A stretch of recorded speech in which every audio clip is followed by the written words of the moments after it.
All right, folk, it's Boondock Charlie on location again here in Middletown, Connecticut. This is a second rally. This one is Juneteenth. Quite a bit more people it seems so far this time. God willing, once again, peaceful like the last time. I'll be back with you, folks. And not too bad, but a bit of a police presence, just like the last time, so I think it's all good. So, this one, of course, seems a whole lot bigger than the last time, folks. And this is the start of it. They are starting at Rapallo.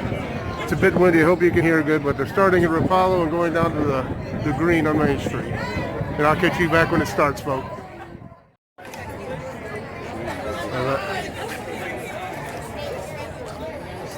All right, everybody's getting in now.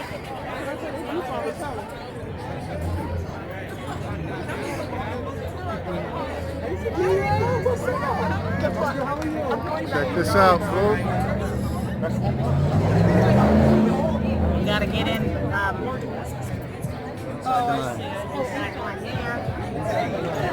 Come on, Mary. You better be with me.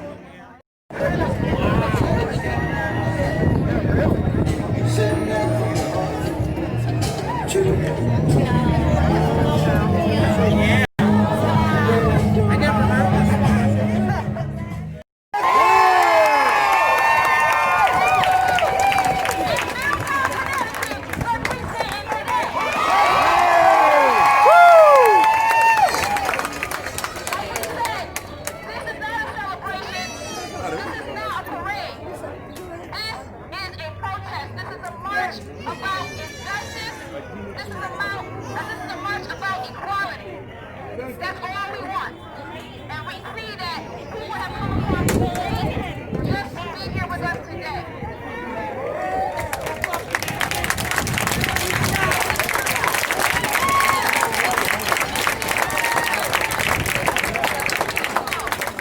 Once again, I say peaceful protest.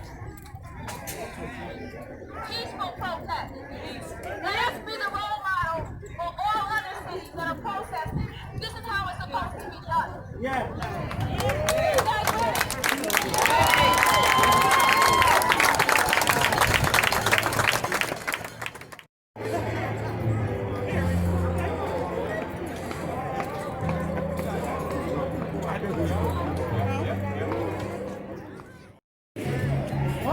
No peace!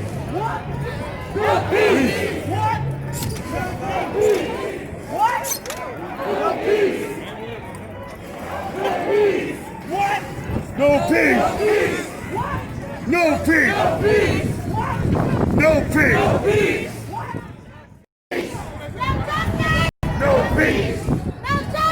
peace! No peace! No peace!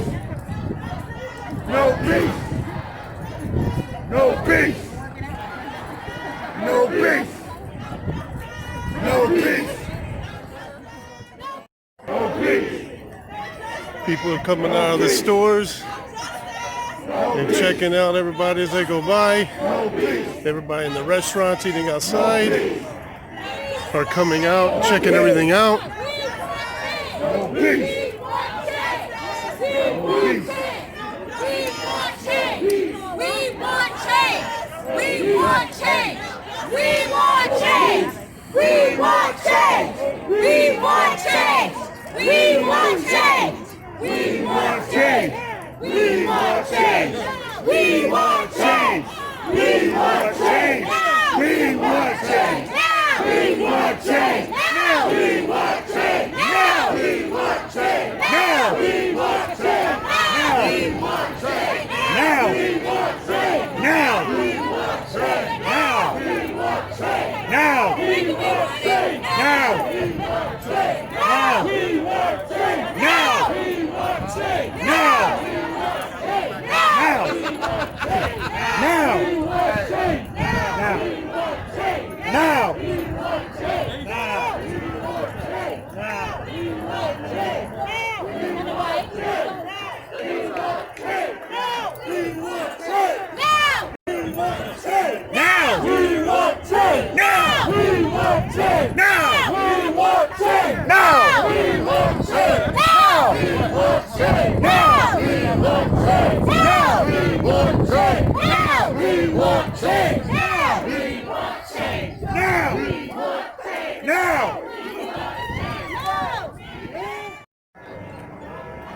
All right, folk. We have made it to the green, which is the end of the march. And there are some speakers who are going to be coming out. And I have to be honest with you, I am freaking glad that this is the end of the walking anyways, because I am beat. My legs are freaking seasoned, cramping like crazy. But anyways, we've been here for about a minute or two, and there's still plenty of people coming in. This is a bit bigger than last time.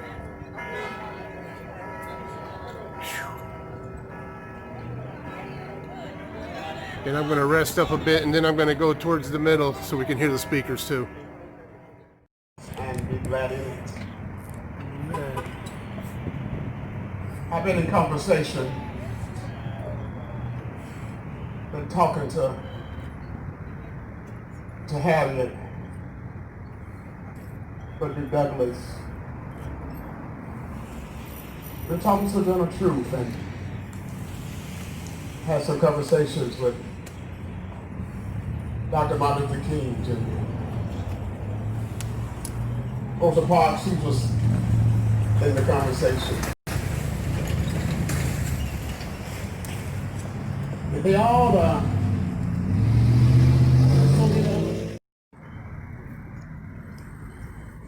to Moses, Pastor Harville,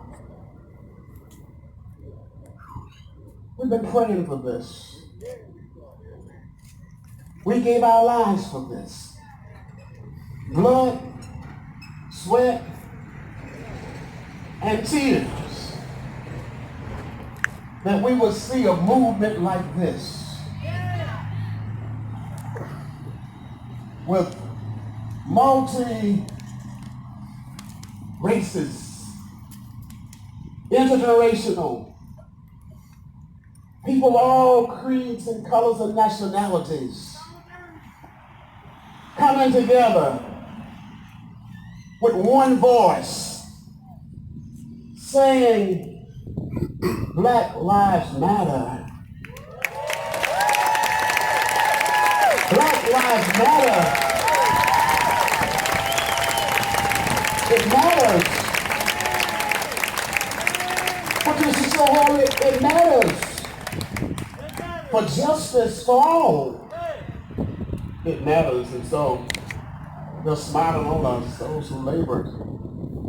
We might see a new day. I can see them singing. Swing down, chariot. Swing down, chariot. These are slaves, they're singing. Swing down, chariot. Let me ride. Rock me, Lord. Rock me, calm and easy. Swing down, chariot. It was more than just a song. That was their code. That was their signal. That was the path that's been made for us to go to freedom. Let's move forward. The path has been made. And so,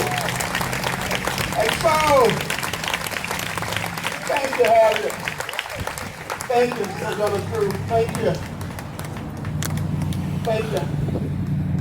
Thank you, Dr. King. Thank you. Thank you. But you didn't give up. You didn't lose hope. But because you didn't lose hope, we're here standing together as one. So, let's just pray. Repeat after me in this prayer. This prayer. Yes, he deserves some praise. That's right. Somebody else said, thank you, Jesus. Because if it had not been for the Lord on our side, we never would have made it this far. So he deserves not some praise, but all the praise. Amen. Repeat after me. Lord, help me to be that chariot of justice, of love, and peace. Lord, I'm willing to be used as your instrument of justice. Thank you now.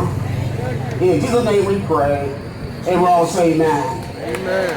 Remember that prayer Amen. in days to come.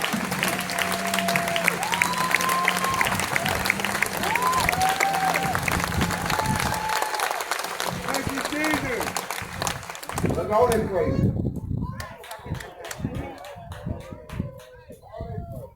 We're going to follow safety precautions. I'm going to try to stay on top of writing down mics and everything after every speaker. The weather was on our side. You know, Michael Jackson had a song, it didn't matter if you're black or white. But look at what's out this. Everybody's standing here for the same cause and the same purpose. And this is actually a video. So if you guys can see what I can see,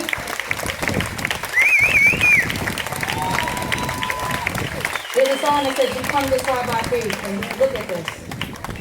It's not about one, because we can't do it by one person.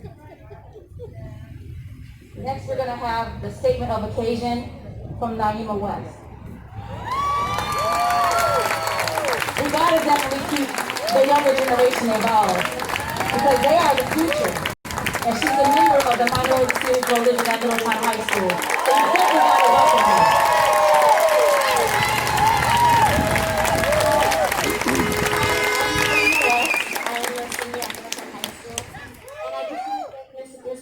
For inviting me here to speak on behalf of Minority Student Coalition.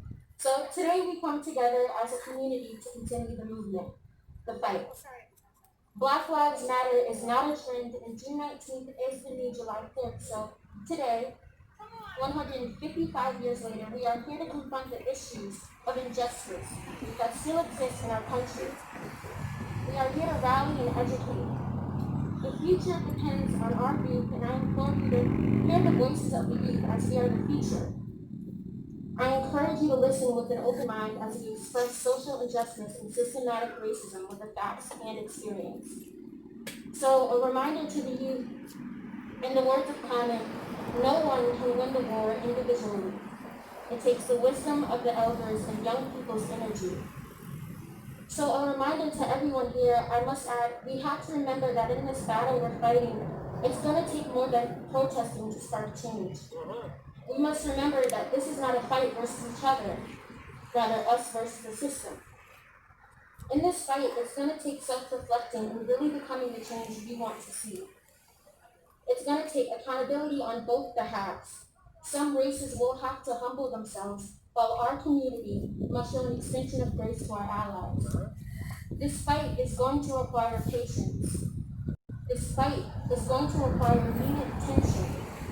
This fight is going to require a disrupting unjust laws. This fight is going to require us becoming the bridge in our community to fill in the gap of inequality. This fight is going to require effective and strategic planning to prosper. This fight is going to require our youth having to step up and use our voices in the polls and judicial system to change legislation. This fight, and this is the most important thing, is going to require a supernatural strength and wisdom by God to provide all of these things. That is where change is needed and truly matters. So, as we celebrate the day our ancestors were set legally free, we must question, are we really free?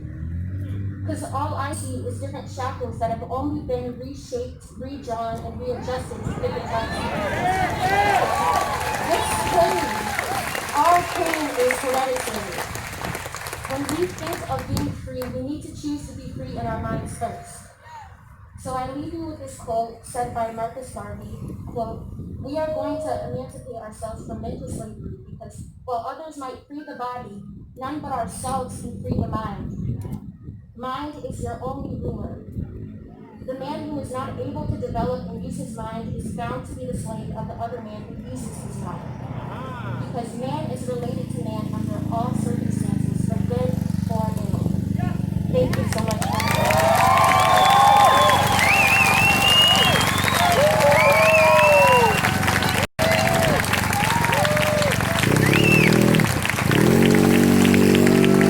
That's one of our futures right there.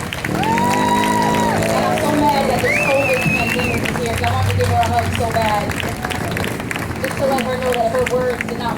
deaf ears. We are here, we heard her. Next, we will have our mayor, Mr. Ben Florsheim.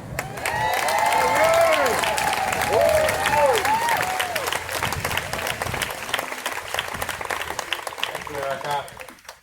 I'm here to read a proclamation on behalf of the city of Middletown about what today means, what it has meant, and what it will be in the future. An official proclamation. Whereas the Emancipation Proclamation, signed into law by President Abraham Lincoln, took effect on January 1st, 1863. And whereas on June 19th, 1865, in Galveston, Texas, more than 2 years after their freedom was codified in American law, the last enslaved people in the United States were freed upon the reading of federal orders by General Gordon Craighead. The date of June 19th therefore became an historic date in American history and would come to be celebrated by freed people and abolitionists as Freedom Day, Liberation Day, Jubilee Day, or Juneteenth, a combination of June and 19. And whereas Juneteenth is a holiday that celebrates freedom and strength of the human spirit to triumph over adversity and evil, causing it to become known as America's second independence day. It is also an acknowledgement of the enduring fact of slavery's role in American history, a fact that is a constant presence in the lived experience of many to this day. And whereas, on September 11, 1651, the Connecticut General Court incorporated the town of Mattabesset on land situated beside the Connecticut River, halfway between the early settlements of Windsor and Salem. By 1660, enslaved Africans were known to be present in the new town, which had by then been rechristened Middletown and established the first and deepest port along the Connecticut River. And whereas, in the years and decades that followed, the slave trade grew with the growth of a maritime economy that would make Middletown the largest and most affluent settlement in Connecticut during the 18th century. Slaves were shipped from the Caribbean in exchange for agricultural products, the provision of which contributed to the further colonization of the islands. Middletown residents and business people were known to personally travel to African countries to procure slaves, and slaves were known to have been bought and sold on Middletown's Main Street. And whereas abolitionism came to Middletown with the arrival of the Reverend Jehiel Beeman, a black minister who was a conductor on the Underground Railroad and preached at what is now known as the Cross Street AME Zion Church. The Reverend Beeman's daughter-in-law, Clarissa Beeman, was the founder of the Colored Female Anti-Slavery Society of Middletown, only the second such organization in the nation. And his son, Leverett Beeman, founded the Beeman Triangle, a neighborhood of free black people between Vine Street, Cross Street, and Knowles Avenue.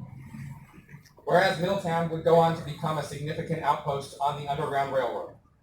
A wealthy local merchant, Jesse Baldwin, witnessed the horrors of slavery while traveling in the South and became a staunch abolitionist, using his fleet to help enslaved people travel up the Connecticut River towards freedom.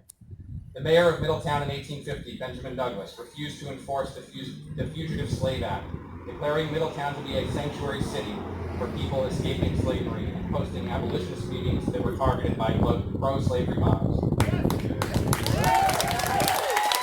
And whereas the practice of slavery was abolished in the year 1840 in Connecticut, 25 years before the first Juneteenth, the black population of Middletown and Connecticut grew significantly during the Great Migration of the 20th century, with the arrival of descendants of people freed by abolition from North Carolina, Virginia, and elsewhere. Today, the black community is an integral and deeply rooted presence in the Middletown community. The city has continued to actively support equality and equity for its black residents, having in recent years appointed its first black superintendent of schools, voted for its first black state representative, and elected a common council with a membership that is 1/3 black. And whereas the city of Middletown has reckoned and must continue to reckon with its historic role in the American slave trade, the city last year installed a middle passage marker at the site where the first slave ship docked, and today speaks with a united voice, demanding justice for black Americans and declaring that Black Lives Matter. And whereas the legacy of Juneteenth illustrates that written words and statute books mean little in the absence of the efforts necessary to carry out their spirit, and that anti-racism work must continue in Middletown and everywhere until all people can breathe free.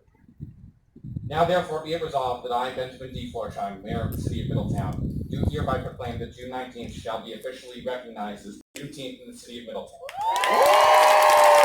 And on behalf of the residents,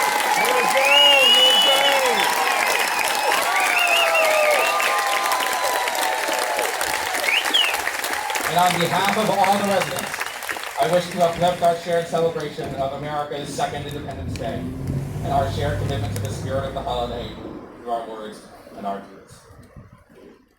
We're here tonight to hear words. We are ready tomorrow to commit and practice those deeds until the work is finished. Thank you.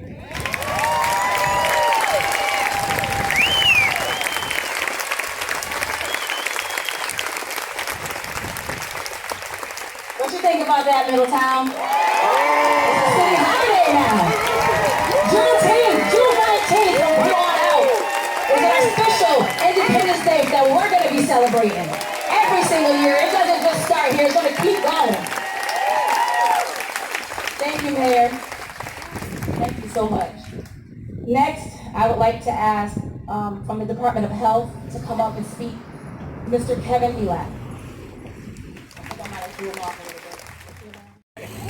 We've got to make sure that if Black Lives Matter, that every person in this city, every person in this state gets the same access to health care, that nobody is left behind in COVID-19.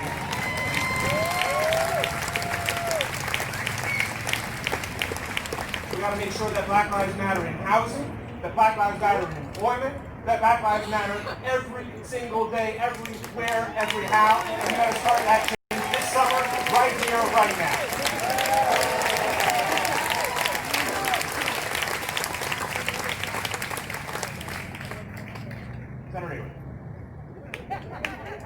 Wow, that's a tough act to follow. Hey, people in the back, we see you, we see you. I'm Senator Mary Darty Abrams. I represent the 13th District. I get to share Middletown with Senator Lesser. I am honored to be here and so very humbled by the outcry of this community for justice. I carry a sign today that says, "Justice will not be served until those who are unaffected are as outraged as those who are." And I am outraged.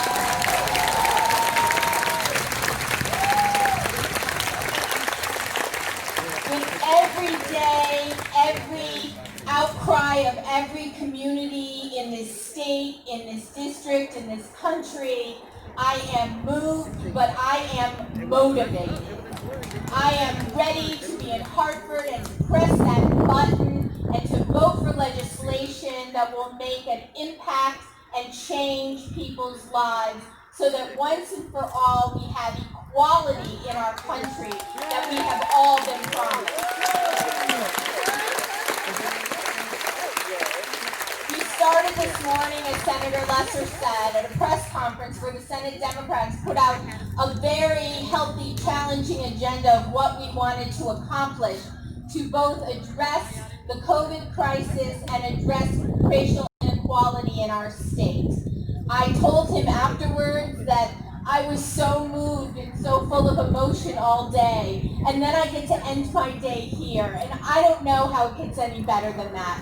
I thank you all so much for being here, so much for helping us know how best to serve our community, and I ask each of you to reach out to your elected officials, local, state, federal. Let them know what you're thinking, let them know what you demand.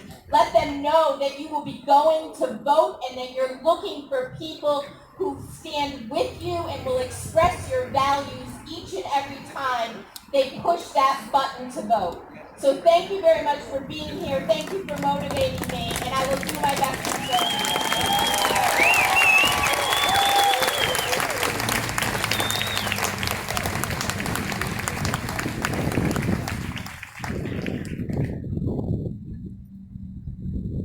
Thank you both, Senator Abrams and Lesser. Yep. I thought Senator Lesser was going to preach for a minute.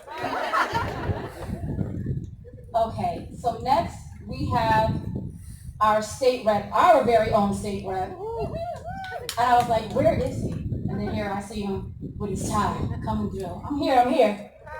My boy, my friend, our state rep here, Quentin Phipps. Middletown, Quentin Phipps.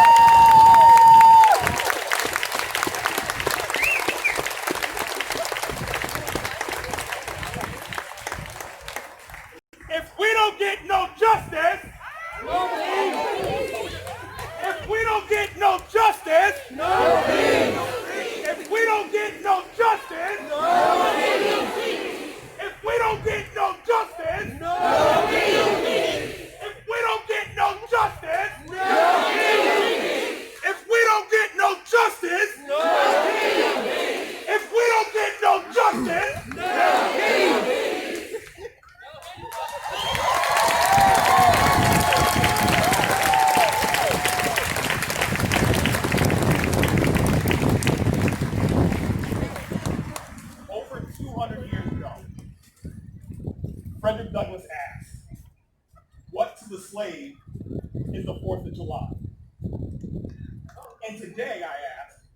what is Juneteenth to the liberated, to the free. Can y'all hear me in the back? 200 years ago, Frederick Douglass asked, what to the slave is the 4th of July? And today I ask, what is Juneteenth to those of us that are free? Are we free right now? Are we free when you can keep your knee on someone's neck for 8 minutes and 47 seconds? Are we free? Are we free when you can go in their custody and have no answers to how that person died? Are we free when there's so many names we can't even remember how all of them died? Are we free? Are we free when we look at our jail system and it's 6% of faces that look like mine? Are we free? Are we free when we look at our schools and 50% of our kids can't read at grade level? Are we free? And we're definitely not free when once again when you look back at the jails and realize that 90% of them are illiterate. If you can't read, you can go to jail. We are not free. I am angry, folks. I'm angry. We're not free when they literally poison our brothers and sisters in Detroit, where you can't even drink the water. We're not free. We're not free. We're not free even in my own home city, where I sat for 56 minutes on the phone and heard the cops literally violate this man's right for 56 minutes. And I still have no answer for an investigation. We are not free.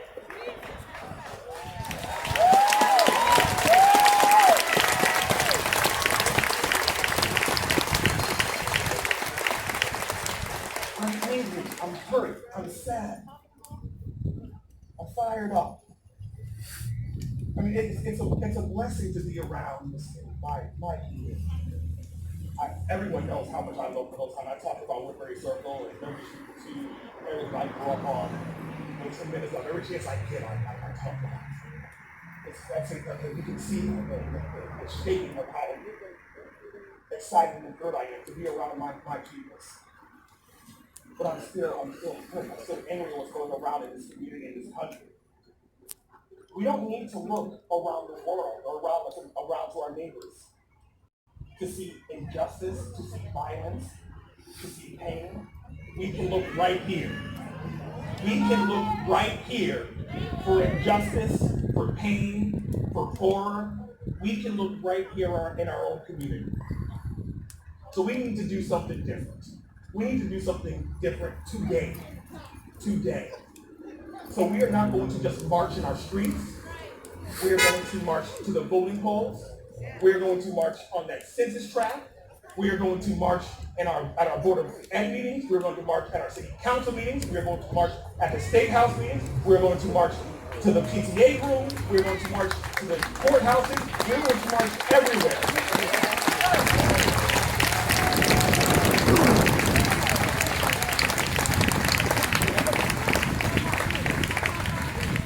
We are going to take our pain, our horror, and we are going to change it into action. Are you with me? Yes! Are you with me? Yes! Because I can't do this without you. I can't do this without you. We will take, for every tear that we have shed for our brothers and sisters, we are going to use that for fuel to make sure that this never happens again.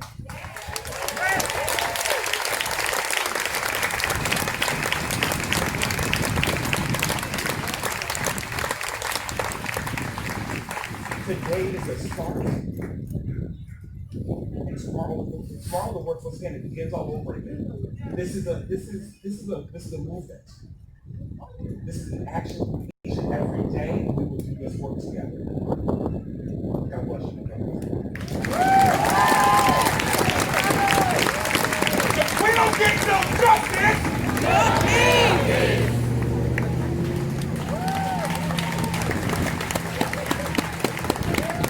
My pastor has this thing at church. He says, look to your neighbor. So look to your neighbor and says, I want change. And if that neighbor didn't answer you, look to the next neighbor and say, I want change. But when do you want change? When do you want change? All right, that's what I wanted to hear. So our next speaker is going to be our very own Councilman Ford.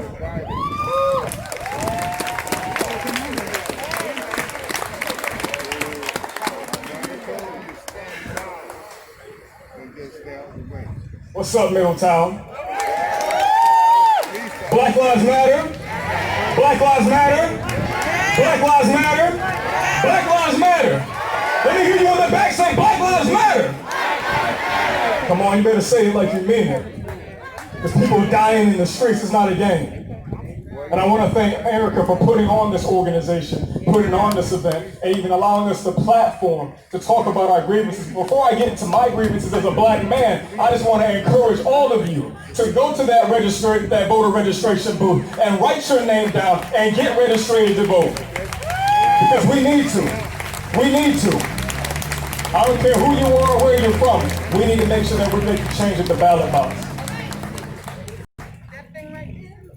We're here today to celebrate Juneteenth, a day where many African American slaves had taken their first steps to freedom. A day where a people who knew such great pain, suffering, and bondage finally had a moment of release, a moment of peace.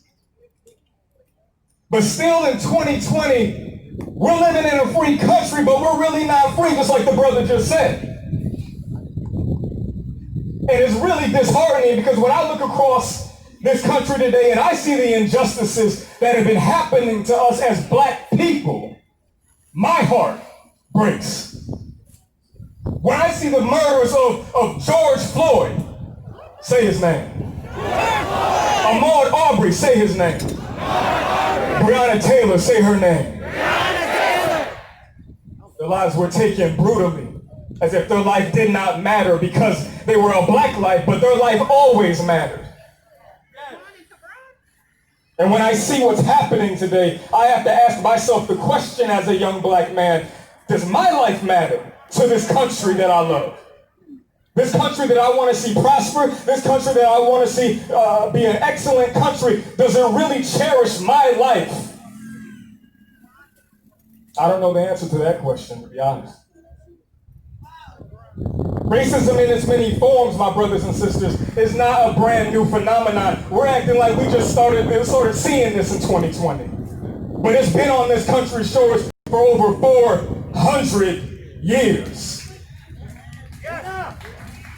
Racism has made people think that they're superior to other people because you got a lighter complexion than I do. What kind of nonsense is that?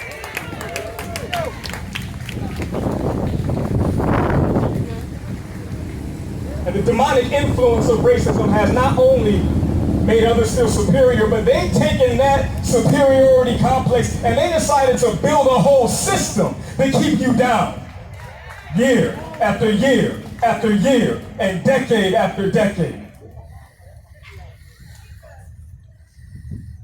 So we all have a duty. We all have a responsibility. It don't matter what your background is. I don't care what political party you're in. I don't care what the color of your skin is or what other, if you came from a different country. We all have a duty to denounce hate and bigotry and racism in all of its forms. And we're not going to stand for it here in Middletown or in this country.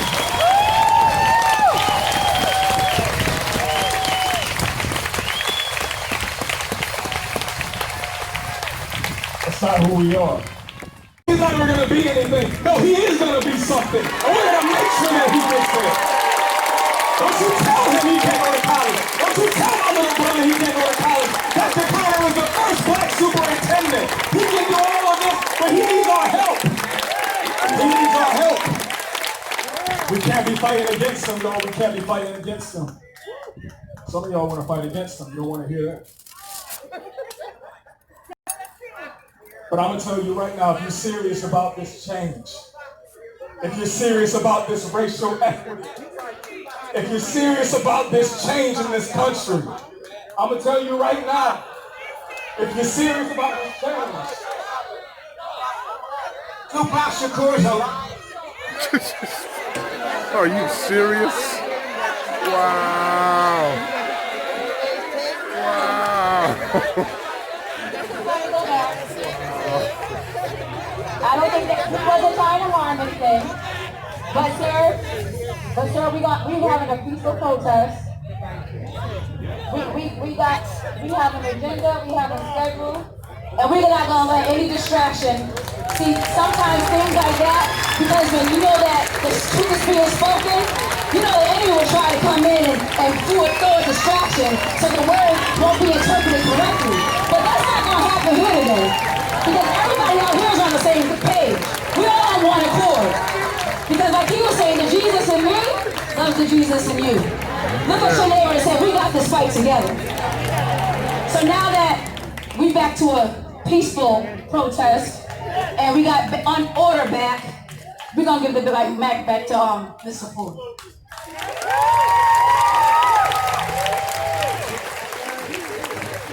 As my mama used to say, ain't nobody mad but the devil. Oh man.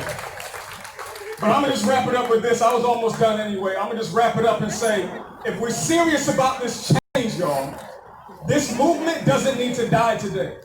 It shouldn't stop with us coming out here and marching. This is excellent, but we have to keep on pressing. We want you to come to the meetings. We want you to come to the ballot box. We want you to hit our emails. We want you to hit our phones. We want you to contact. We want you to run for office. We want to do all these things because we are tired of seeing this mess and we want the real change to occur. But we can't do it without you. It's a word from my brother Darnell Ford, who sits on the council with me. The community is the power, is the voice. You are the power. You are the voice. Don't get up and wait for somebody else to do it. The president's not going to do it for you. We have to do it ourselves. So let's get up and make that change. I love you all. Black Lives Matter! Black Lives Matter! Black Lives Matter!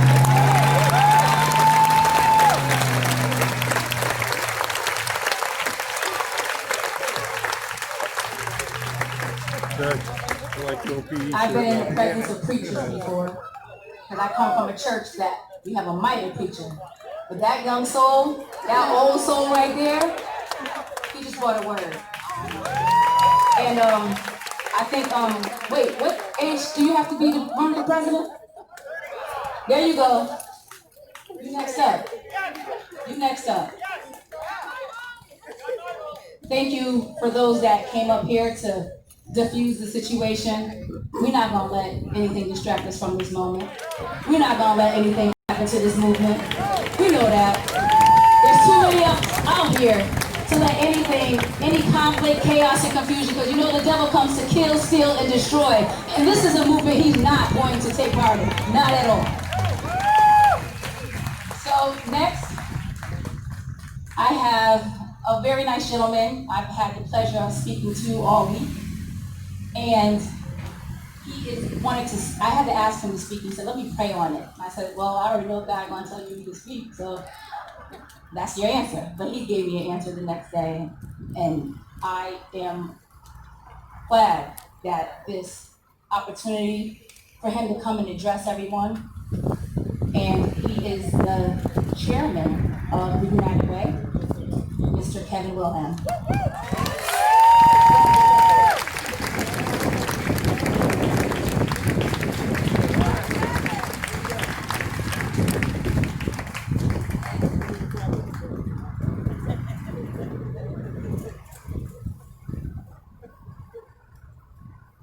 Erica, it's been a huge honor to get to know you. It's wonderful to meet you. I'm humbled and honored to invite you to speak. And Ed Ford, I'm giving you a big virtual hug. I love you, brother. You really make amazing stuff. So think a lot about today and about freedom. And someone who looks like me, I'm free. I've always been. People who look like me have always been free. People who don't look like me have never truly been free. Never. So if you're a person who looks like me, and you're a teacher in the classroom, and you see your black children and assume that they have lower expectations and less potential, then you are not truly free. If you are someone like me, and you pull someone over for driving while black, then you are not truly free. If you are someone like me, and we do anything at all that suppresses your right, your legal constitutional right to vote, then you are not free. if your black sons are coming toward me on the sidewalk and I get nervous and fearful and I cross the street, then you are not truly free. If people like me see you jogging in my neighborhood and we hunt you down just for jogging in my neighborhood, then you are not truly free. If people like me kneel on your neck for almost 9 minutes, of which 2 minutes you were probably already dead, then you are absolutely not truly free. The freedom that we all seek and deserve has already been expressed. I am honored today to be here with 2 of my kids. I'm honored today to be here with people from my church, Fellowship Church, and with many volunteers from United Way. But God is at the center. God is the great healer. And it's up to people like me to show love all the time to everyone. That is where freedom happens. People like me need to treat everyone with dignity, honor, and respect all the time. Downtown, downtown, somebody's always telling me, boy, don't go hanging around. It's been a long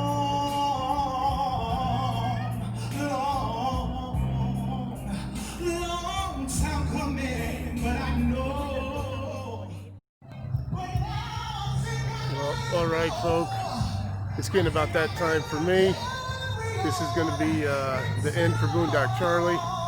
Legs are killing me, back's killing me, arms are killing me from holding this camera up the whole time. I did cut it short on a couple of the speeches here and there. I was just getting way too tired. So anyways, this was in Middletown, Connecticut. It is the Juneteenth march/protest. And that's gonna be it. I'm so tired, y'all. Anyways, don't forget, always forward to the next adventure. The vlog is down.